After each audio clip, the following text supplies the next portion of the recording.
RMJ Movie Reviews back again with an on-the-fly movie review of the 2019 remake of Stephen King's Pet Sematary. Wow, of course, like many of us mid to late 30 somethings, early 40 somethings who grew up when the original 1989 adaptation of Stephen King's novel Pet Sematary came to theaters and video, we were scared witless, totally out of our minds. My father, of course, I have to digress and tell a quick story like I always do. You all know that. My father rented it from the video store when it first came to video. I don't know if that was 89 or 90 when it came on video, but it was somewhere in that time period. Anyway, I said, hey, Dad, stay up and watch it with me. He said, I'm too tired. I got to go to bed. So, of course, me being adventurous, I watched it by myself. And I was terrified. And in particular, what I really remember was in my my parents' old house, the furnace used to make this noise where it would go boom. And I remember the furnace kept doing it on the scene when they made the reveal of Zelda. So anytime I think of Zelda, I always think of the furnace making that noise. But anyway, I actually really like the 1989 film, and I still think that regardless of some 1980s aesthetic, it still holds up, and I still think that it is creepy. It may not be as scary as it was, obviously, when I saw it on video, but I still think there are some genuinely scary moments in that movie. Fast forward to this film, I did not want it, but at this point, all the people who make movies are just, like John Carpenter said, it's a title. People my age have kids. Oh, Pet Sematary is coming out again. Even though it totally negates the fact that it's not the same film, when it's like easily we could just watch Pet Sematary at home, but they feel the need to remake it and do all this. I mean, nobody knows about Pet Sematary except for people our age. These kids now wouldn't know anything about it. I mean, they only remade it because it was only ripe for a remake because although, again, like all of us, I love the television film, regardless of its really deep-seated TV miniseries, low-budget flaws. I love it, but it did need a reimagining with a little bit more money behind it. So that was justified. Pet Sematary, I just don't think this was justified at all. But regardless of my 3-minute rant, I like the film. I did like the film. I'm going to go into all the pluses. I don't need to tell you the story of Pet Sematary. You all can look it up. All the pluses of the movie. The acting was good. Towards the end of my review, I'm going to do a slight comparison to the 1989 film, just so you all can get where I'm coming from. But either way, all the acting was good. All the camera work and the cinematography was good. The score was by Christopher Young. Now we all know Christopher Young. He's an old school. I mean, Christopher Young did the score for Nightmare on Elm Street 2, Hellraiser 2. Well, anybody remembers this movie, Hard Rain with Christian Slater? He's done tons and tons of films. He's a fantastic score writer. And I really like his score here. It's not as big and orchestral like maybe Hellraiser 2, and it doesn't really, it's kind of more akin to maybe Nightmare on Elm Street 2 with kind of noises and sounds to elicit certain feelings, which is fine. I really like the score. And as far as the switch that they did on who gets killed by the truck in this version, look, I was fine with it. I mean, look, they remake the movie. You might as well just go ahead and just change stuff. I mean, why make it the exact same movie? Because pretty much I'd say pretty much about 70% of this is the same movie as the 1989 movie, with a lot of things taken out from the 1989. I have never read the novel. I heard an audiobook of the novel way back years ago, like the first half of it. I didn't finish it, so I can't do that comparison to the novel from back in the day. But I'm just doing a strict comparison to the 1989 film. There's a lot of things they took out. So we got great actors. All the performances are good. The music is good. I think there are some genuine moments of tension. There was only one scare that genuinely got me, and it involves Zelda. So I will give them a good big point for Zelda being the biggest scare in the movie, because we all know from the 1989 version, Zelda was, I think, for most of us, the biggest scare of that film. So they did it again here. And in the gore, they went hard R. I like that. And I want to say they went dark, like the 1989 film.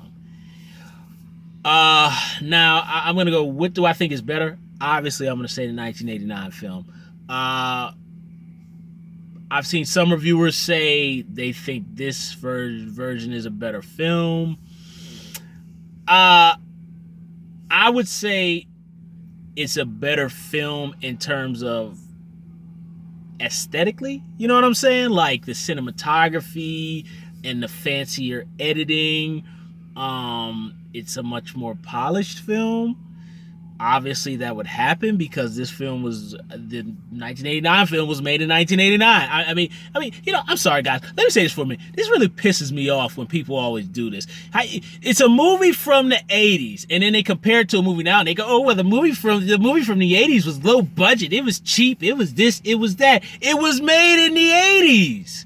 Like Nintendo NES. Do you look at Duck Hunt and then compare Duck Hunt to whatever the latest? Okay, do you compare John Madden 95 on Sega Genesis to John Madden now that you got on the PlayStation P24, whatever the latest game is? You can't. It's a different time period. Of course it's gonna look cheap. So stop doing it. Rant over. So anyway, in terms of I think this new Pet Sematary is better for that reason. Just better filming techniques. It's a much more polished film. Everything is updated. Now on to the bad. And this is where the 1989 film crushes this remake. I feel the grief, the deep-seated sadness and the grief, I think comes across much better in the 1989 film. I have been hearing people knock Dale Midkiff lately in all the reviews. Leave that man alone. I really think he's a very good actor. A lot of people like, oh, he's TV movie of 1980 movie actor of the week. No, he's not. I think, and the gentleman in this film, why am I forgetting? I think, is it Jason Clarke? I'm sorry, guys. I should know. I just watched the dang on thing. But the issue with the gentleman in this movie is he plays a lot of villainous roles, and to me, I just feel he comes across as, not that his acting is not good. I think it's just more has to do with, I think, just maybe the way he was directed for his performance to come across. I'm sorry, guys. There's sirens going on, car crash or something. But he just did not feel vulnerable to me, and I did not feel his grief and sadness when all this death was going on around him. I did not feel it. Dale Midkiff, I think that's how you say his name. One thing about him is that people said that he overacted in that film. I mean, think about the circumstances of Pet Sematary.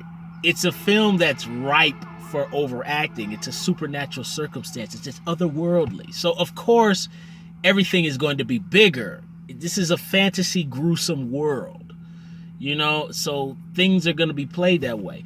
Also, Denise Crosby from Star Trek, I think that's her name, from Star Trek: The Next Generation, fantastic. I think in this version, I kind of like the way this actress played a couple of the Zelda moments a little bit better, I thought, versus the way Denise Crosby played it. But I still think the actors in the 89 version really, Dale Midkiff and Denise Crosby, I really think they really brought across their grief and their sadness much better than these actors did in this film. And I don't think these actors in this film, it wasn't that they weren't capable. They were damn capable of it. But it was just the way that the story was written and just the way the film kind of skips along very quickly without getting to know them as much as you got to know them in an 89 film. You just didn't have time for it. The Zelda reveal came way too early. You know, we barely get a chance to know her before they make that reveal. So I mean, it doesn't mean anything. When the Zelda reveal comes in the 89 film, I mean, it's like, bam, you just go like, damn. I mean, it's messed up. And the way Dale Midkiff goes, your parents never should have left you alone. You know, he has kind of like a lot of some male actors from that time period where there's something in them that feels slightly feminine, but it's vulnerable, and I think it works for him. You know, he's a softer kind of man. You know, even though he has a very tough job. You know, I think he's a doctor and he sees death all the time. Pascal in this version, not really much of an impact. I will say it is nice that they kind of, for this version, took away the Freddy Krueger late 80s ghoulish villain wisecracks, which that was just an aesthetic in the 80s because Freddy Krueger, Nightmare on Elm Street 4 and all that kind of stuff. So it works for that film. And I think that was part of that 1989 film, was the slight bit of humor. Oh, I'm going on too long, guys. Here I'm at 11 minutes. I'm trying to wrap this up quickly. John Lithgow here as the neighbor. Here's my thing. You got John Lithgow, Ricochet, Raising Cain. Tons of disgusting villainous roles. And, spoiler, minor, he's not Sinister in this version. You know, the guy from, Fred Gwynn, Car 54. You know, Fred Gwynn played that balance of, he's kind of doing some grimy stuff and he's aware of it, but maybe he's not. You know, he's kind of playing both sides. Here, Lithgow, you kind of think for a minute Lithgow might be Sinister, and then ultimately he's not. And I just was very, very disappointed with the way that they played that. I was very disappointed that he turned out not to be Sinister. I thought he should have been Sinister, because I thought John Lithgow could have really took that to another level. And they didn't let him do it. I think it was really a waste of John Lithgow's talent in this role. But regardless, John Lithgow is still very good. If you got John Lithgow, let John Lithgow just do his thing, man. Let him go. Like, you know, when you put Ray Liotta as a psycho killer, let him do his thing. Just let him do it. Do it. You know, so Zelda in this film is not as scary as Zelda in the 89 film. But I will say, she is creepy. She's creepy. And she is the scariest thing in this movie, although Zelda does not have as strong a presence in this film like she did in the 89 film. But her moment that she has, and they kind of did a little twist on the Zelda moment that I thought was pretty good. And quite frankly, I don't think this film was mean enough. I think it should have been meaner. I think it should have been darker. I should think it was I think that 1989 film is much more ballsier and much more darker and meaner than this film. So now let's go into the third act. The third act is completely different. I liked it. It didn't bother me at all. I hear some movie reviewers say that they didn't like it, but I thought it was fine.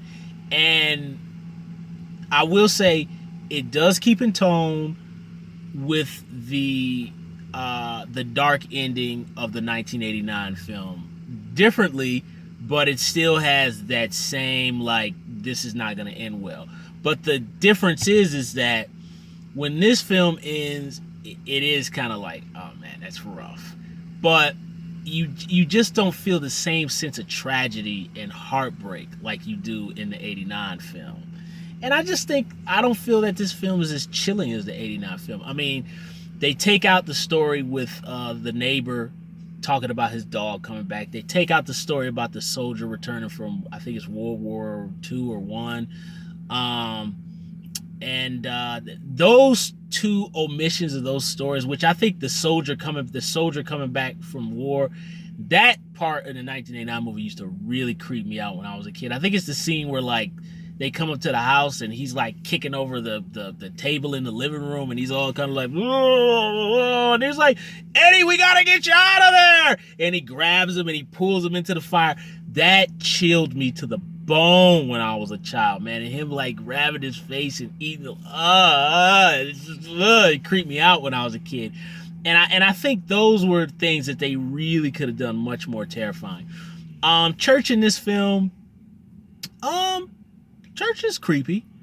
I've heard some people say they think this church is creepier. I disagree. I think church from the 89 version is much more creepier. I just do.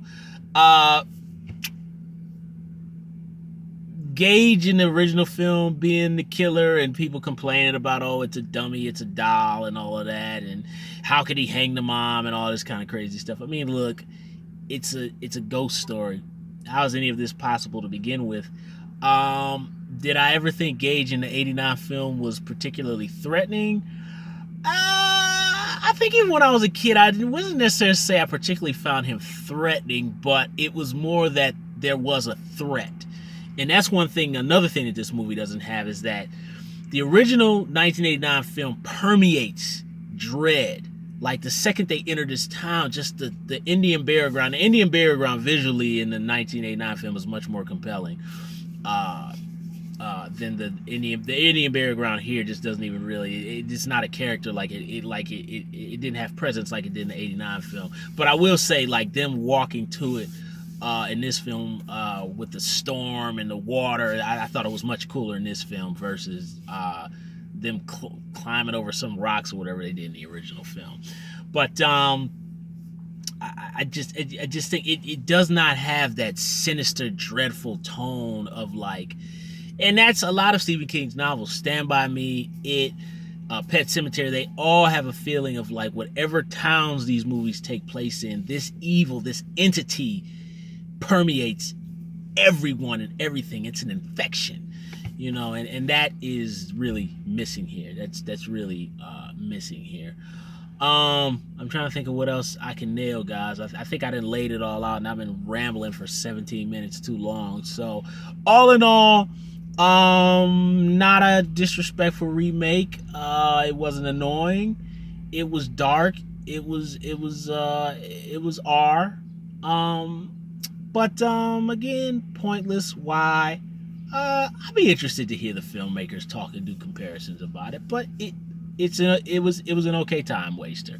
But all in all, I still think the 89 film is better.